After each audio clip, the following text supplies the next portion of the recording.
नमो नमः। सुप्रभातम। कक्षा 8वीं के विद्यार्थियों को संस्कृत पढ़ाने के लिए ऑनलाइन शिक्षण के माध्यम से मैं आप लोगों के सामने उपस्थित हूँ। अब हम लोग सबसे पहले अनुक्रमणिका देखेंगे, सिलेबस देखेंगे कि कौन कौन सा सिलेबस हमारे इसमें रखा गया है और कौन कौन सा सिलेबस हमारे इससे पुस्तक में से, पाठ्य पुस्तक में से हटा दिया गया है। पहले तो मैं आप लोगों को दिखा दूं कि आपकी पुस्तक होगी सुरभि कक्षा 8 ये आपकी पुस्तक है और इसके अंदर कौन कौन सा सिलेबस जो है वो हम लोग पढ़ेंगे परीक्षा को दृष्टिगत रखते हुए, और कौन कौन सा महत्वपूर्ण है उस सिलेबस को हम लोग आज जानेंगे।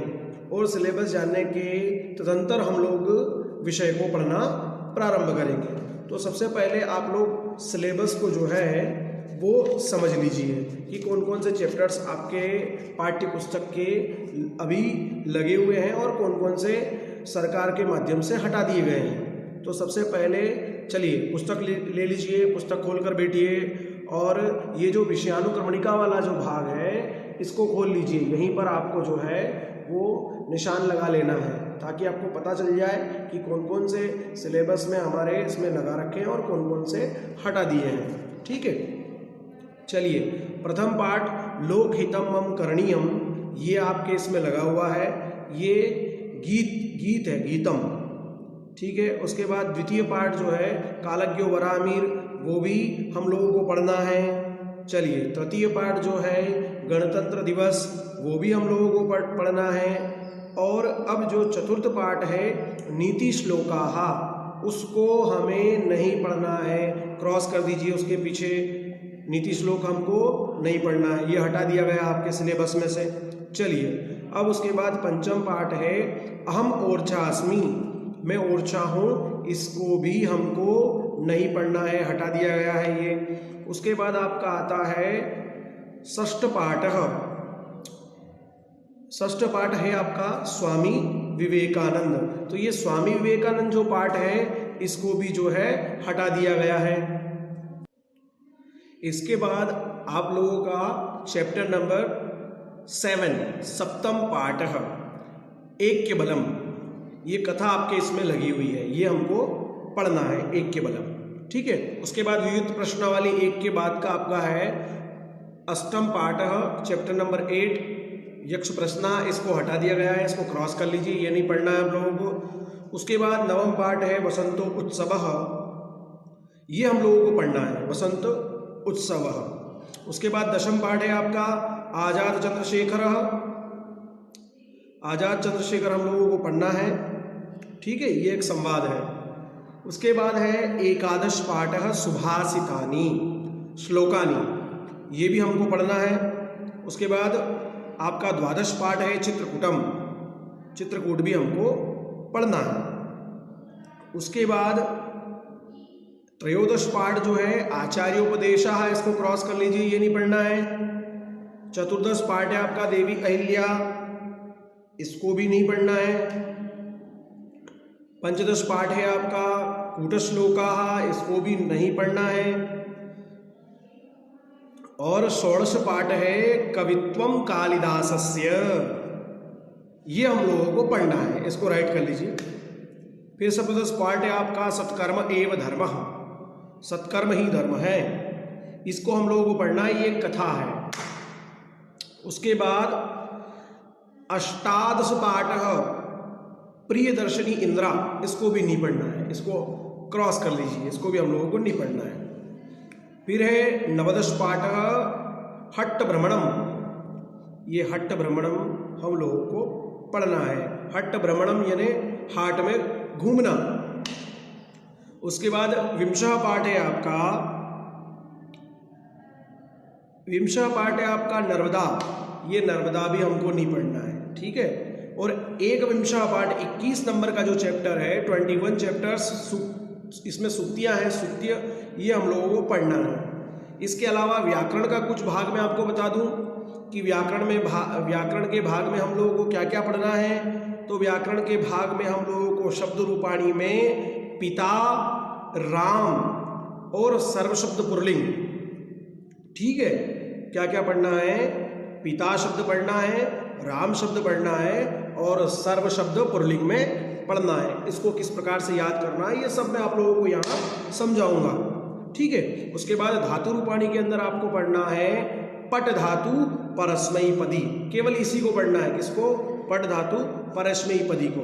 उसके बाद आपको इसके अलावा एक लब धातु आत्मनेपदी, दो धातुएं आपको पढ़ना रहेगी, पट धातु परस्मैपदी और लब धातु आत्मनेपदी, ठीक है। ये तो आपके शब्द रूप और धातु रूप हो गए। उसके बाद हमको संस्कृत संख्या पढ़ना रहेगी, 1 2 3 4 5 6 7 8 9 10 11 12 13 14 15 16 17 18 19 20 21।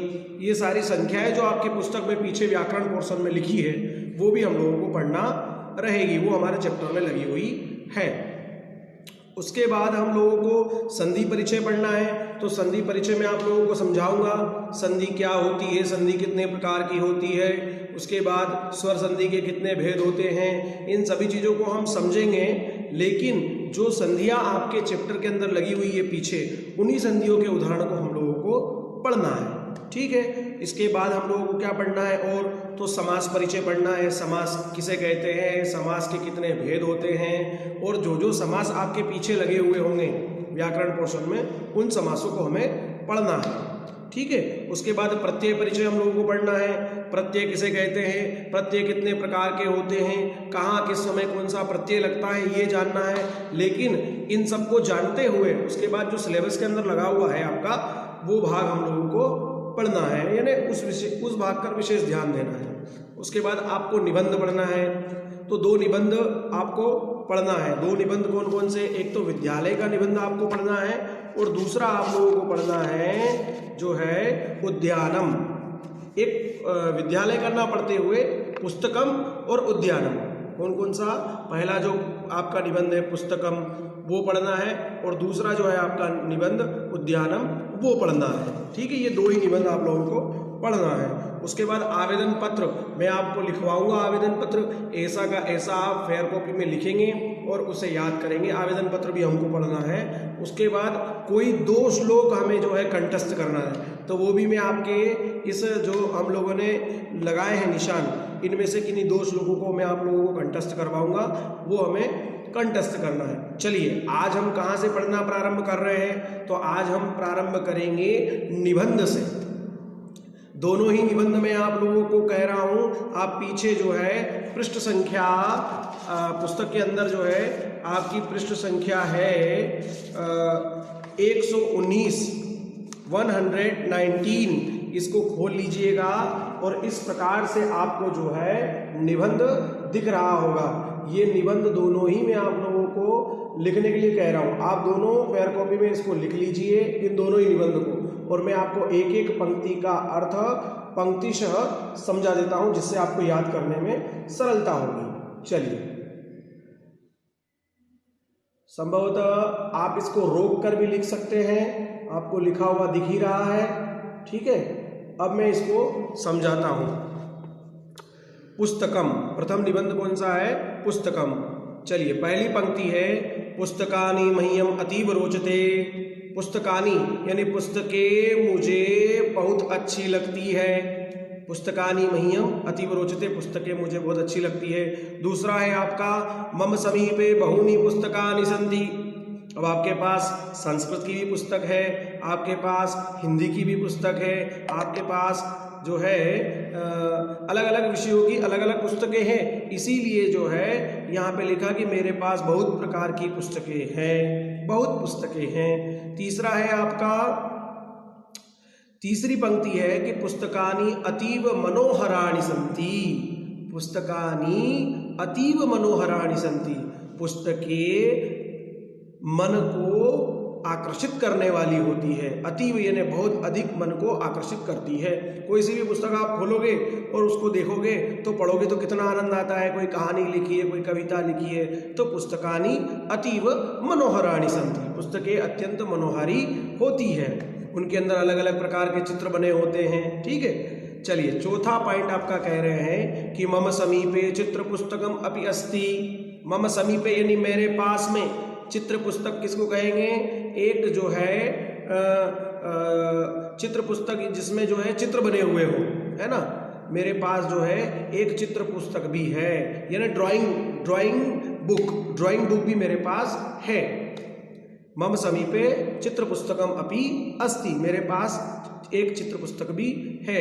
उसके बाद 5वां है रमणीयम चित्रम चित्तम आनंदयति, जो अत्यंत सुंदर चित्र उसके अंदर बने हुए हैं। घर बना हुआ है, उदय होता हुआ सूर्य है, इधर झरने बह रहे हैं, पशु पक्षी उड़ रहे हैं, हिरण और इत्यादि पशु जो है नदी के तालाब पर पानी पी रहे हैं। इस प्रकार के जो मनोहर दृश्य वाले चित्र हैं वो क्या है, तो बोले रमणीयम चित्रम चित्तम आनंदयति, ऐसे उन चित्रों को देखकर मुझे आनंद की अनुभूति होती है। छठा है आपका पुस्तकानि ज्ञानस्य भंडार भवन्ति, पुस्तकों में संभवतः हम लोग पुस्तक क्यों पढ़ते हैं, ज्ञान को की प्राप्ति के लिए, विषय को सीखने के लिए, समझने के लिए। तो क्या कह रहे हैं कि पुस्तकानि ज्ञानस्य भंडार भवति, भंडार भवन्ति, पुस्तकानि ज्ञानस्य भंडार भवन्ति, पुस्तकों में ज्ञान का अगाध भंडार है। ठीक है। उसके बाद है पुस्तकानि अस्माकं मित्राणि सन्ति, पुस्तकें हमारी सबसे अच्छी मित्र होती है, इसके अलावा और हमारा कोई अच्छा मित्र नहीं होता है। अगर हम मित्रों की बात करें, कक्षा के अंदर बैठे हैं और यदि हमारे पास पेन खत्म हो गया और हम किसी से मांगते हैं तो वो जो है पेन होते हुए भी कई बार मना कर देता है, लेकिन पुस्तक के अंदर जो ज्ञान है उसको प्राप्त करने से आपको कोई नहीं रोक सकता। इसीलिए पुस्तक आपकी सबसे अच्छी मित्र होती है। इसलिए हमेशा पुस्तक को अपने पास रखना चाहिए, उसका संरक्षण करना चाहिए, उसको पढ़ना चाहिए। ठीक है। इसीलिए क्या कहा कि पुस्तकानि अस्माकं मित्राणि सन्ति, पुस्तकें हमारी मित्र है। उसके बाद पुस्तकानाम संगति लाभ प्रदा भवति, पुस्तकों के साथ में रहेंगे तो हमें अवश्य ही लाभ की प्राप्ति होगी। पुस्तकों के साथ में रहेंगे तो हमें किसकी प्राप्ति होगी, लाभ की प्राप्ति होगी। हाँ, यदि हम पुस्तकों के साथ में रहेंगे तो पुस्तक पढ़ेंगे तो उससे हमें क्या मिलेगा, ज्ञान मिलेगा, जानकारी मिलेगी कि समाज में किस प्रकार का व्यवहार करना चाहिए, घर परिवार में किस प्रकार का व्यवहार करना चाहिए, बड़ों का किस प्रकार से सम्मान करना चाहिए, कहना मानना चाहिए, हमें हमारे कार्य स्वयं करना चाहिए। इन सभी प्रकार की जानकारी, इन सभी प्रकार का ज्ञान हमें कहाँ उपलब्ध होता है, पुस्तकों में होता है। इसीलिए कहा, क्या कहा कि पुस्तकानाम संगति लाभ प्रदा भवति, पुस्तकों के साथ में रहने से हमें लाभ की प्राप्ति होती है। चलिए 9वां आपका है अस्माभिः पुस्तकानि रक्षणीयानि, अस्माभिः पुस्तकानि रक्षणीयानि, हमें पुस्तकों की रक्षा करनी चाहिए। मैं पहले ही समझा चुका हूँ आपको। स्वगृहे यानी मेरे घर पर लघु पुस्तकालयो निर्मातव्यः, मेरे घर पर एक लघु पुस्तकालय, एक छोटी लाइब्रेरी, ठीक है, एक छोटा पुस्तकालय मेरे घर पर है, क्योंकि मेरे बड़े भैया की कुछ किताबें हैं, कुछ किताबें मेरी है, कुछ मेरी सिस्टर की है। इन सभी की पुस्तकें इकट्ठी करके हमने जो है एक अलमीरा में रख रखी है। तो वो जो है अलमीरा के अंदर जो है वो एक छोटी लाइब्रेरी हो गई है। ठीक है। पुस्तकेषु यत्र कुत्र चित्र न लेखनीयम, ऐसा लिखा है इस निबंध में कि पुस्तकों में यत्र यानी जहाँ कहीं भी, यानी कहीं पर भी पुस्तक के अंदर हमें जो है कुछ भी लिखना नहीं चाहिए। हम लोग कुछ भी लिखते रहते हैं कहीं भी किसी भी पुस्तक पर, तो वो यदि हमारे काम की जानकारी है, कुछ सीखने की जानकारी है, तो वो हम लोग पेंसिल से लिख सकते हैं, अन्यथा कहीं भी पुस्तकों को चितर बितर नहीं करना चाहिए। तो मेरे हिसाब से आपको जो है ये पुस्तकम निबंध पूरा अच्छे से समझ में आ गया होगा, है ना। अब आप इसको याद कैसे करेंगे, तो ऐसे पूरी लाइनें जो है पंक्तिशः लाइन पूरी 11 लाइनें लिख लेंगे और इनको ऐसे याद करेंगे।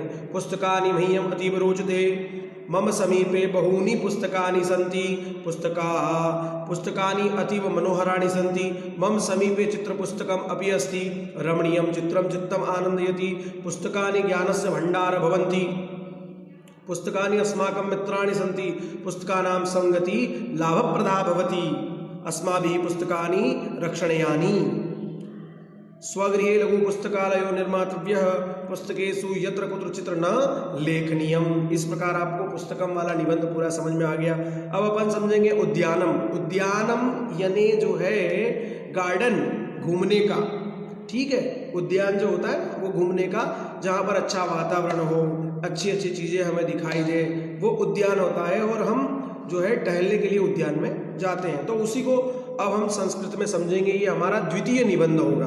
कौन सा होगा? दूसरा निबंध। उद्यानम अत्यंत रमणीयम भवति।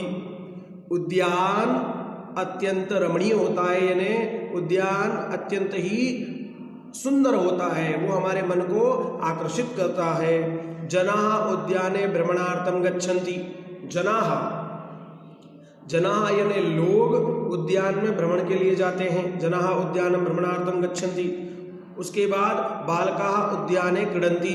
बालक लोग, छोटे छोटे बच्चे हमारे जैसे, हम 8th क्लास के बच्चे हैं, 7th के हैं, 6th के हैं, ऐसा हम लोग देखते हैं ना कि उद्यान के अंदर जो है वो बालक लोग खेलते हैं। हम लोग भी खेलते हैं। खेलते ही नहीं खेलते हैं? खेलते हैं ना। हाँ, तो क्या कहा कि बालकाः उद्याने क्रीडन्ति। क्रीडन्ति यानी खेलते हैं। उसके बाद चौथा पॉइंट है उद्याने तड़ांग अपि अस्ति। उद्याने यानी उद्यान में एक छोटा सा तालाब भी है जिसमें पानी भरा हुआ है। ठीक है, तो क्या कहा? उद्याने तड़ांग अपि अस्ति। उद्याने वृक्षाः रोहन्ति। उद्यान के अंदर बहुत प्रकार के वृक्ष है। आम है, नीम है, जो है वो वट वृक्ष है, कई प्रकार के जो है कदली वृक्ष है, केले के वृक्ष है, कई प्रकार के वृक्ष हैं जिससे पूरा उद्यान हरा भरा है। नीम के वृक्ष हैं। तो उद्याने वृक्षाः रोहन्ति। वृक्षाः पर्णैः फलैः पुष्पैः च शोभन्ते। वृक्षों के पुष्प अलग अलग रंगों के, वृक्ष के पत्ते अलग अलग रंगों के, सभी जो है बहुत ही सुंदर शोभित होते हैं। खगाः वृक्षेषु निवसन्ति। खगाः यानी पक्षी, कई प्रकार के पक्षी कहाँ निवास करते हैं? तो बोले जो है वो वृक्षों पर घोंसला, निडानी रचयन्ति तत्र निवसति। वहाँ पर घोंसला बनाकर निवास करते हैं। तो क्या कहा कि वृक्षेषु खगाः निवसन्ति। वृक्षों पर कौन निवास करते हैं? पक्षी निवास करते हैं। तत्र ते निडान रचयन्ति। ये लो, ये आ गई आपकी अगली पंक्ति जो मैंने पहले बता दी थी। तत्र ते निडान रचयन्ति। वो वहाँ रहेंगे तो क्या कैसे ही रहेंगे? डालियों पर घोंसला बनाएंगे, घोंसले के अंदर रहेंगे ना। इसीलिए कहा कि तत्र ते निडान रचयन्ति। फिर कहा प्रभाते खगानाम कुंजनम मनोहरम भवति। हम सुबह सुबह जब उद्यान में घूमने जाते हैं ना तो पक्षी चें चें चें चें चें चें की सी आवाज़ करते हैं। तो उनकी वो चहचहाने की आवाज़ बड़ी ही मनोहर लगती है। प्रभाते यानी सुबह के समय में, खगानाम कुंजनम मनोहरम भवति। वर्तमान काले वृक्षारोपणम कार्यम तीव्रगत्या प्रसरति। वर्तमान काल में वृक्षारोपण का कार्य अत्यंत तीव्र गति से हो रहा है। इस प्रकार जो है हमने इन दोनों ही निबंध को जान लिया। आप लोग पीछे जो है व्याकरण पोर्शन बनाकर इन दोनों निबंधों को लिख लेंगे। पहला पुस्तकम का लिखेंगे और दूसरा उद्यानम का लिखेंगे। तो आज हम लोगों ने क्या क्या जाना? तो आज हमने ये जाना कि कौन कौन से चैप्टर्स हमको पढ़ना है, कौन कौन सी व्याकरण हमको पढ़ना है, और उसके बाद हमने जाना कि 2 निबंध हम लोगों को पढ़ना थे। उन दोनों निबंध को आज हमने पढ़ लिया। आप इन दोनों निबंधों को भी जो है वो अपनी फेयर कॉपी के अंदर लिख लेंगे। ठीक है, और जो जो सिलेबस मैंने आपको बताया वो आगे के एक पन्ने पर पूरा सिलेबस उतार लेंगे। जो जो हमें पढ़ना है, जो हमें नहीं पढ़ना है उस सिलेबस को हम नहीं लिखेंगे। चलिए ठीक है, आगे हम जो है कल पुनः कक्षा में मिलेंगे। नमो नमः।